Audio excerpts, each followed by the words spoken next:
stepping in spectacular, as well. over the top. I mean, that was a full force shot to the temple. I mean, he's right now. So they wipe off his gloves, but you look at him like he's really feeling it right now. I mean, he probably has no idea where he is. Time when I'm going to take your soul, and you're either going to give up or you're going to get knocked out. And unless you have that instinct, you just will never be a good fighter. It's likely that one big shot's going to land if the guy's not throwing other shots. So I thought with less artillery in the air, less bombs in the air, that the guy would have a chance to get to later round. Alongside Anthony Joshua, Joe Rogan laughs after Jake Paul's knockout defeat and declares that the bout was obviously a mismatch from the beginning. According to Rogan, Jake typically takes on MMA opponents or retired fighters rather than a Real heavyweight Olympic champion. He emphasizes that Joshua is significantly superior to Jake's natural weight class in addition to being elite. From a realistic boxing standpoint, Rogan claims that the result only reinforced predictions and was clear well before the first strike was delivered. Well, realistically, it's one of the craziest propositions of all time. You take a guy who just had a boxing match that looks like a sparring match with a 58-year-old Mike Tyson, and then you're going to fight one of the absolute scariest knockout artists in the head. In a forceful post-fight statement, Anthony Joshua claimed that Jake Paul was actually spared by the knockout. He explains that he would have totally destroyed him both physically and mentally if the fight had gone on. Joshua claims that further damage inside the ring was avoided by the early finish. Fighting's not just physical, it's psychological. And when you understand the psychological warfare, I did say to you that, Jake, what's going to happen? I'm going to see a time when I'm going to take your soul, and you're either going to give up or you're going to get knocked out. And unless you have that instinct... When Anthony Joshua is connected to a purported circus match against Jake Paul, opinions in boxing are quickly divided. Because of the size, experience, and pedigree differences, many view it more as a spectacle than a sporting event. Joshua is an Olympic gold medalist and two-time heavyweight champion. Critics refer to the contest as a circus rather than a true fight because, although Jake Paul is still learning the sport, it feels more like entertainment designed for spectators than a serious boxing challenge.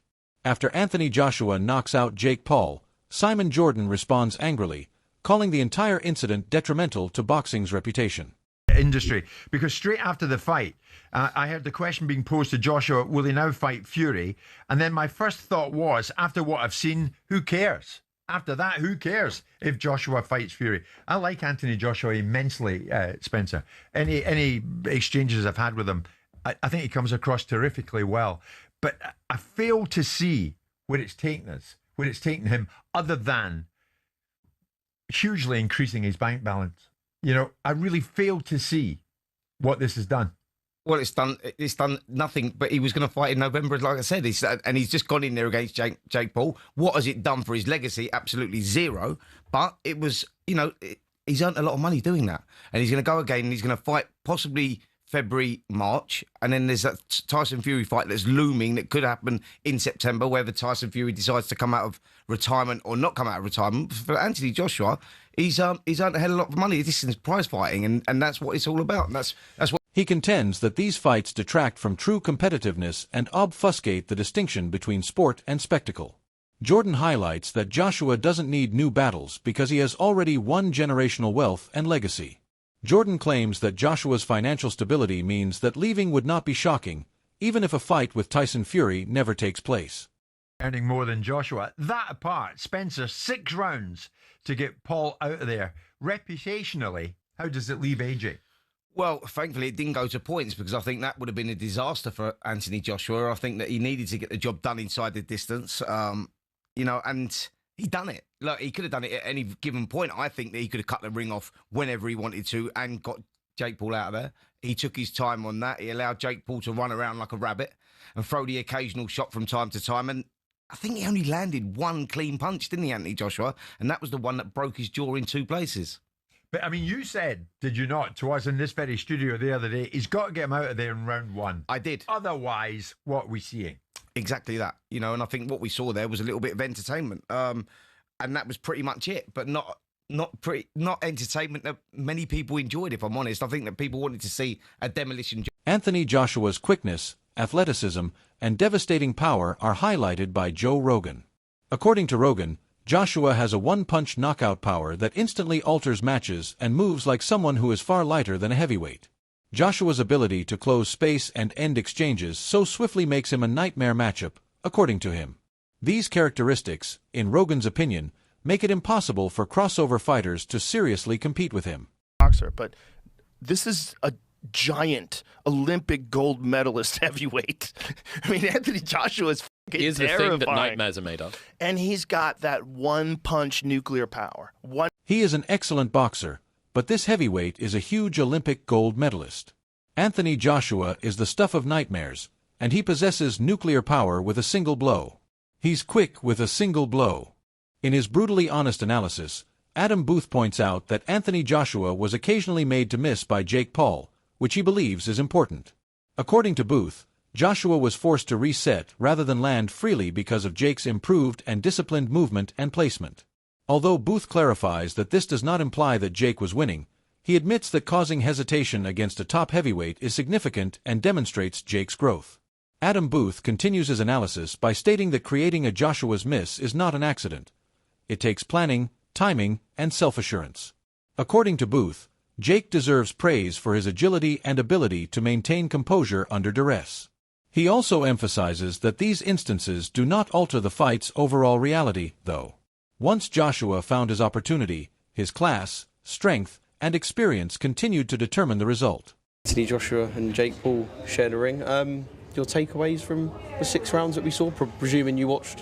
I was impressed with Jake Paul. I thought that, following on from what we're saying, right? A few years ago, he was on Disney as a kid, acting up, and has decided to become a professional fighter. That takes balls, but he's obviously striving to be as good as he can be. You can see that in the way that he moves, the way that he is developed in how he's punching and performing. But to make a 2-time world heavyweight champion that's still live, you know, AJ's still got something about him, to make him miss in such an accomplished manner. All right, so at times he was jumping out and running around, but there were times when he was well in range and still making AJ unable to land a clean, solid shot. He deserves a lot of respect for that. And then the shot that actually finished the fight, that broke his jaw quite badly, didn't put him out. That shot's that shot he threw with serious intention has put a lot of professional heavyweights to sleep. He didn't go to sleep. He actually finished on his knees, didn't he? Laughing and spitting blood out of his mouth. So, like they say, like it's a special type of crazy and a special type of brave to do it. But I actually, hats off to him, because he showed that he's developing some accomplished little skills in there to look after himself. The size difference is always going to fatigue him. I know everyone will come with the idea that, well, AJ should just go in there 1 round and smash him to bits, and that should be it was a big ring, right? Perhaps he could have cut the ring off a bit better, but would I be right in saying that regardless of skill level, if you forget about that with the 2 for a second, if someone is on the back foot and on their bike and doing what Jake was doing, it's difficult, no matter who you are, no matter the kind of separation in skill level. It's a big ring, and you've either got to run at him and look like a novice yourself, or just take your time and understand. The focus switches to Logan Paul, who seems to be intimidating Anthony Joshua and discussing retaliation for his brother. According to reports, Logan shows interest in taking on Joshua. However, the concept is quickly rejected by commentators as being even more inappropriate than Jake's fight. They note that Jake works out with professional boxing coaches on a full-time basis. Even though Logan lacks that level of dedication and talent, a battle between Logan and Joshua would be even more biased. Additional debate of the aftermath confirms that Logan Paul's pursuit of Anthony Joshua would turn from a spectacle to a complete farce. Despite losing, analysts think that Jake demonstrated at a fundamental level that he belongs in professional boxing. In contrast, Logan is perceived as being far less serious and polished. Everyone agrees that a fight of this nature would not be competitive and would just heighten criticism of boxing's direction. Would be more of a mismatch than Jake Paul. You know what I mean? Because at least Jake Paul has taken boxing, or has trained with real boxing trainers in real boxes. Whereas Logan Paul, you know, he did that exhibition with Floyd, and Floyd's a little guy. Not saying a little guy can't thump, because Floyd really gave him some two pieces with no sides, right? But at the same time, you take his friend, Floyd's friend, Anthony Joshua, and get hit by him and see what happens. The same thing. Probably worse, because I think Logan, he's a little taller than Jake. And because he's a little taller than Jake, he may think he's a little stronger than Jake. Which I don't know which one's true or not. I don't think it makes a difference. But because he may feel that way, he may want to go in there and try to bang it out with AJ. And if that happens, it's going to be a lot quicker. See, that 6 rounds it took AJ to finally catch Jake. It took that way because Jake was on that bicycle, moving, being elusive, trying to come in and then come out. He tried to do a very poor man's Alexander Usyk, right? And it didn't work for him. Logan ain't going to do that. Logan's going to come in throwing punches and bunches like he did with Floyd, trying to get him in there and, do all this stuff. And what's going to happen as soon as AJ lines him up, sets his punch, he's going to hit Jake and he's going to break Jake down. Sugashan O'Malley analyzes the aftermath of the fight by concentrating on Jake Paul's pre-fight thinking. He claims that people misinterpreted Jake's confidence and trash language prior to the fight. Ali claims that Jake required the conversation in order to mentally get ready to face a 2-time Olympian. According to Ali, self-talk and belief are crucial when up against insurmountable obstacles, even if the outcome is unfavorable to you. O'Malley continues, Jake would not have been able to perform at all under the pressure without that mental edge. He thinks the criticism overlooks how challenging it is to share a ring with someone Joshua's caliber. Ali contends that Jake's strategy demonstrated respect for the task and brought attention to the psychological challenges of competing against a top heavyweight, even though the defeat was clear-cut. The ring. Jake was shooting double legs too. Shooting double legs, nice duck ones unders. with ankle picks, duck unders. But dude, God, I see so much people talking shit on the fight, which, dude, what the fuck did they expect? Like, Jake was hyping himself up, saying he's going to win. So, dude, that's self-belief. He needed that to go in. He needed that to get himself into the ring. You know what I'm saying? He just needed that. What do you think about the sticking that tongue out?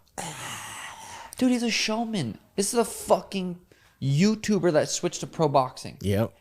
And he's fighting Anthony fucking Joshua. He's He made $90 million. $7.5 million per minute. Nate Diaz says, that boy don't work hard enough. This girl in the UFC said, Jake Paul shot more double legs in boxing match than I did in my UFC career. Ryan Garcia said, he's a runner, he's a track star.